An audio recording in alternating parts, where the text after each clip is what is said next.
My house shall be a house of prayer for all people. Isaiah 59 verse 7. Here, God expresses that no one is excluded but welcomed by love. God therefore does not reject sinners, but desires their repentance and return. This is evident in the book of the prophet Jonah, chapter 1, verse 1 to 2, where God showed his love and mercy to the people of Nineveh, who were not Israelites, but pagans, through the message of the prophet Jonah. In the gospel, Jesus re-echoes and fulfills God's inclusive love. Jesus made no distinction between his love and the love of the Father.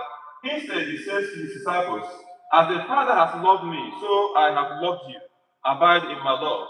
If you keep my commandments, you will abide in my love." With this, Jesus made an open-ended statement that welcomes. Simply put, whether Jew or Gentile, sinner or righteous, who keeps God's commandments abides in God's love. Indirectly,